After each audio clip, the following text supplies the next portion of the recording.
E é isso. Fechou? Então já vamos valendo. É isso então, mano. Confesso que é uma pergunta que me bate de um jeito que dá uma fritada na mente, assim, porque eu acho que hoje eu sou uma pessoa que eu nunca pensei que eu seria, de verdade mesmo, porque eu venho de uma quebrada que fica no quilômetro 15 da Raposo, chamada Jardim Jaqueline, muito famosa por alguns bailes que tem lá, que é o Princesinha, e antigamente, muito antigamente, tipo na época de MC da Leste, Roubacena, essas coisas, tinha um baile do final. É um pouco pra lá do Paraisópolis, assim. Saquei. E eu nunca fui uma pessoa de ter muitas perspectivas, devido... Acho que muito as amizades que eu fui tendo ali, período mais ou menos de adolescência, muitos dos meus amigos, tipo, já não estão aqui, ou os que estão lá trampando numa boca, ou alguns, graças a Deus, em uma posição tendo um trampo, mas trampando com uma coisa ali mais braçal, tá ligado? Uma coisa que é mais comum pra gente da periferia. E eu nunca fui um mano estudioso. Nunca gostei de estudar por, acho que, muitos traumas. Tipo, não é uma coisa que era um hábito dentro da minha família, isso. Por mais que meu pai era contador, tipo, meu pai parou a escola na 4ª série e entrou pra contabilidade ele por ele. E chegou numa posição de ser coordenador e tal. Hoje ele não tá mais vivo, infelizmente ele faleceu por câncer tem um tempo. E eu acho que o que me tornou quem eu sou hoje foi justamente a perca do meu pai, tá ligado? Então, antes de eu ter a perca do meu pai, eu era um mano muito rebelde, tá ligado? Revoltadão, via o racismo muito presente em tudo, assim, eu fui vendo o quanto que aquilo foi tornando o meu caráter, o meu viés ideológico numa coisa assim de muito ódio contra o mundo. E aí eu tive a perca do meu pai e eu tinha que lidar com o luto de alguma forma. Eu fiquei um tempo tentando me esquivar e tal, mas chegou um momento que eu falei, eu tenho que bater de frente com isso, senão isso vai me consumir. E aí, quando eu passei a exercitar isso, eu fui descobrindo mais sobre mim mesmo, assim, de uma perspectiva que eu não fazia ideia que eu era capaz de alcançar alguns espaços, ter alguns tipos de diálogos. E com o tempo eu fui vendo, assim, que eu trocava uma ideia, sei lá, com a molecada da onde eu moro. E, tipo, mano, você troca uma ideia com o menor, tipo, sei lá, tinha comprado um Play 5. O menor, tipo, caralho, você tem o Play 5 e tal, aquela coisa assim, que você vê a criança, tipo, querendo ter, mas ela te enxergando numa posição de, tipo, é possível ter isso, tá ligado? E aí, com a rapaziada mais velha, assim, eu trocando uma ideia e os caras, tipo, caralho, mano, da hora, você tá envolvido em coisas que é extremamente distante do que a gente teve costume de trocar nossa infância, adolescência inteira. E hoje eu vejo que, assim, eu tô, acho que no meu melhor momento de quem sou eu, porque eu sinto que eu assumi o controle do meu lado emocional e eu sinto que eu tô sendo capaz de criar as minhas próprias oportunidades. E há um tempo atrás eu me sentia muito frustrado justamente porque eu sempre via que para mim chegar em algum lugar eu teria que ter alguém que olhasse por mim e me desse essa oportunidade. Eu acho que muito dessa força de eu conseguir criar as minhas oportunidades hoje é por influência das referências que eu tenho, muita gente do movimento preto, e também muito devido aos projetos que eu fui me envolvendo e me sentindo pertencente à galera que frequentava aquilo, que era diferente de quando eu chegava em algumas agências e via que eu era um dos poucos ali preto, de quebrado, ou às vezes tinha um mano preto, mas era um mano que, tipo, mano, cresceu mais, sei lá, na Consolação, uma parada assim. E é diferente, né? Tipo, a ideia é completamente diferente. E aí eu fui me envolvendo com os projetos, tipo o Cria da Quebrada, da Miami, né? E no Cria, eu acho que foi a experiência que eu mais consegui me conectar, assim, com pessoas e criativos. E ver do que eu era capaz numa coisa que pra mim era, assim, extremamente distante. Tipo, ser redator, trampar como criativo. Foi uma coisa que quando eu tava lá no financeiro eu via, eu sonhava, mas achava que ia ser impossível. Muito pelos meus acessos à educação. Eu fiz faculdade na Unip e foi uma experiência, assim, péssima, tá ligado? Péssima, mano, péssima. Teve, inclusive, um episódio lá que quando eu concluí meu TCC, a proposta era meio que a gente criar uma agência e fazer uma campanha, né? E o meu grupo era, tipo, eu de preto e mais uns 4 manos que eram brancos, só que de quebrada. E a gente tinha a mesma linguagem do dia a dia, assim, e tal. E aí a gente resolveu dar o nome da agência de Runners. Tipo, abordando a questão do corre, tá ligado? Exato. E aí o coordenador lá do curso e um outro professor que tinha uma certa relevância lá dentro falou pra nós que aquilo era um absurdo, que era uma parada totalmente marginal. E bateu na gente de um jeito assim, mano, que eu lembro, tipo, era na apresentação ao vivo quando ele deu esse feedback. Tipo, poderia ter convidados ali, foi durante a pandemia. Mas a gente não conseguiu nem responder, tá ligado? Só que aquilo, eu acho que me impulsionou pra mim chegar onde eu tô hoje. Porque eu hoje vejo, por exemplo, agências como a Gana, Digital Favela, que cuida mais de um braço de influência e tal. E tipo, mano, olha os pesos desses nomes. E aí eu tive um feedback lá que era totalmente contra a realidade. Pra mim, a Unip se resume um pouco nisso. É totalmente contra a realidade que a gente vive no mercado, assim. E eu acho que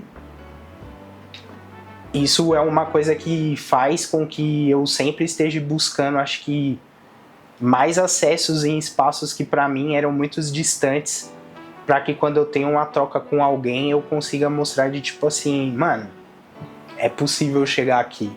E a gente tem que ocupar esses espaços de fato. E contribuir com a desconstrução, né, mano? Porque muitas vezes a gente vê pessoas que não são do nosso recorte se colocando no lugar de fala que quem deveria estar é uma pessoa preta. E isso é extremamente problemático. Porque, por exemplo, eu passei uma situação dentro de uma agência e eu precisava de uma conversa com uma pessoa que tivesse entendimento do que é estar na minha pele. E simplesmente eu fui direcionado para conversar com uma pessoa do RH que era branca, que só teria a capacidade de falar para mim, eu lamento pelo que você está passando. E é uma coisa que quando a gente se vê numa situação assim, a gente não quer ouvir isso, né? Tipo, a gente muitas vezes acha que se sentiria melhor se recebesse um abraço em silêncio do que receber uma palavra assim, mal colocada, tá ligado? Eu sei que às vezes a pessoa tá ali numa posição que ela se sente numa posição complicada de tentar contribuir naquela situação. Ela pode ter sido colocada ali, né? E não saber lidar com aquilo, mas eu acho que é uma coisa que, tendo um peso de uma responsabilidade de estar em um cargo alto dentro de um RH, a pessoa tem que ter um pouco desse filtro de passar a bola para uma outra pessoa, né? Que vai saber lidar com aquilo melhor. Mas isso é o que eu penso, né? Não sei se é o que de fato seria o correto. É muito foda te ouvir no sentido de criação e até mesmo de processo, quanto você se encontra quanto pessoa, e olhar para tudo isso, saber que a tua transformação ela começa num lugar muito íntimo seu e ela transcende para um lugar que você se autorresponde, né? Sim. De uma forma diária por uma questão que tu recebeu uma provocação da vida, tipo, que te fez refletir sobre não ter o teu pai, né? Então esse é o que se deixa assim para nós. E uma pergunta é: qual foi o processo que mais te desafiou nisso tudo? Como que você lidou com esse desafio de se descobrir dentro disso?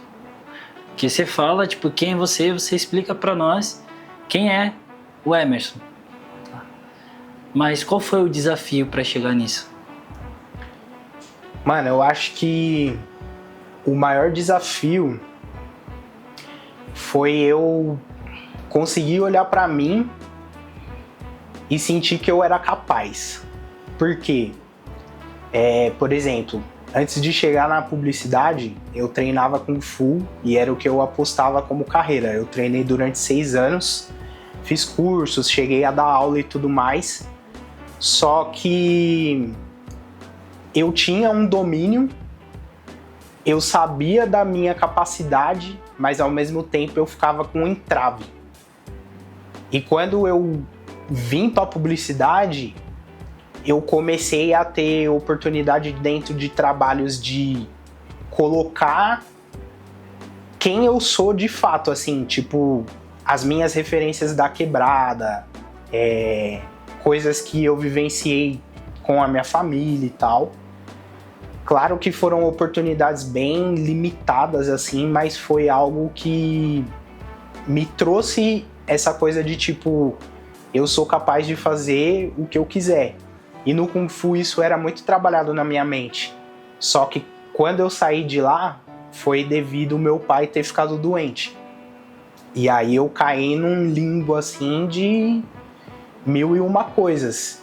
E eu fui tendo a perca de algumas oportunidades que vinham surgindo porque eu sentia que o meu emocional não me permitiria, tipo, participar daquilo, então eu me senti incapaz de conseguir abraçar as oportunidades que a vida estava colocando ali para mim.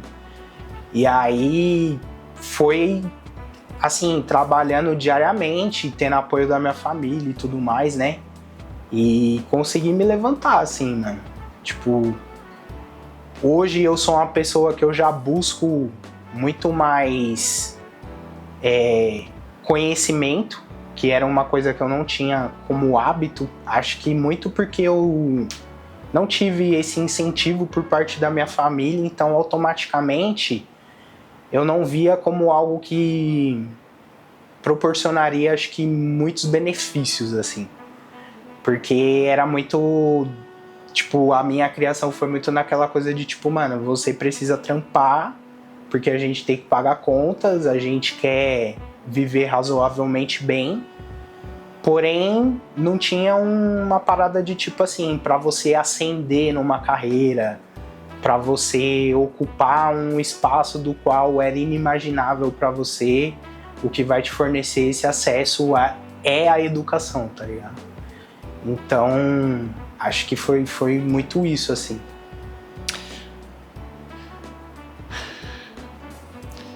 Nesse processo que você vivenciou da tua descoberta, quanto o esporte, né, se tratando do Kung Fu, foi importante para a sua vida? Mano, eu sinto que o Kung Fu foi uma das coisas principais, assim, que lapidaram muito o meu caráter.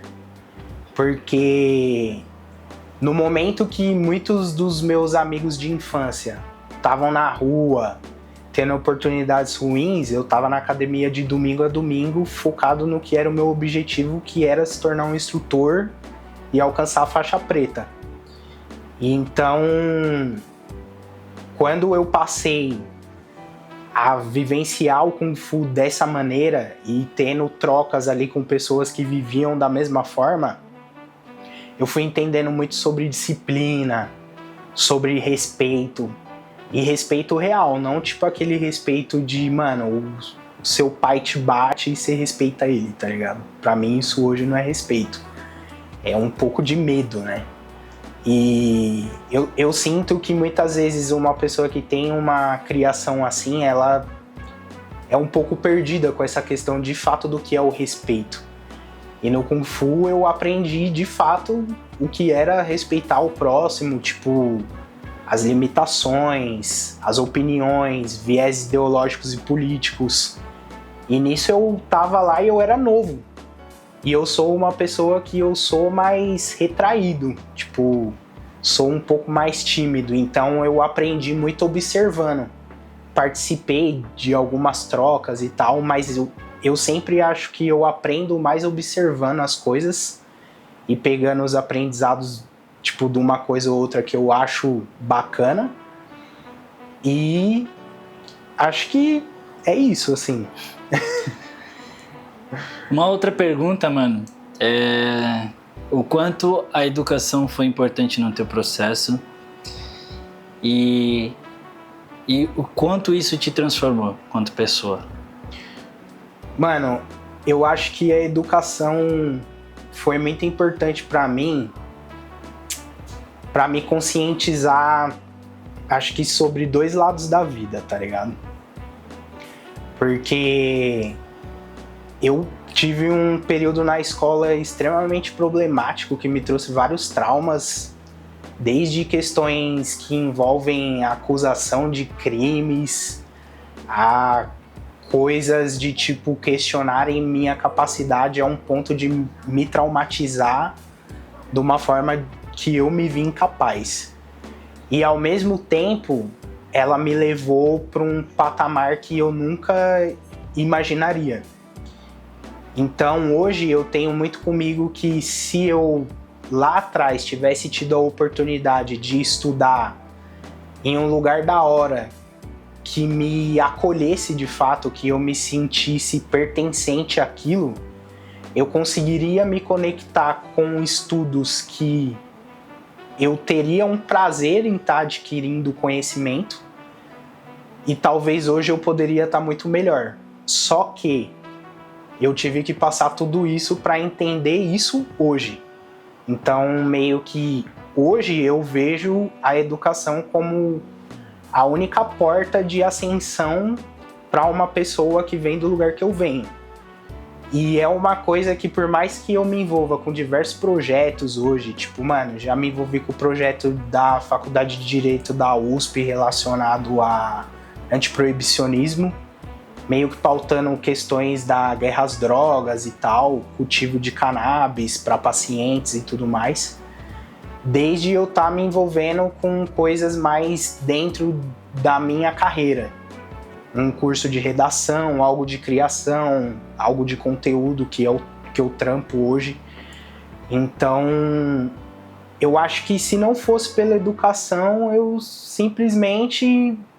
Hoje, mano, não consigo nem imaginar onde eu estaria, de fato, assim, porque do jeito que eu vinha vindo e as pessoas que eu convivia e vendo como elas estão hoje e aonde eu tô, eu vejo que é resultado de buscar cada vez mais conhecimento. Foda.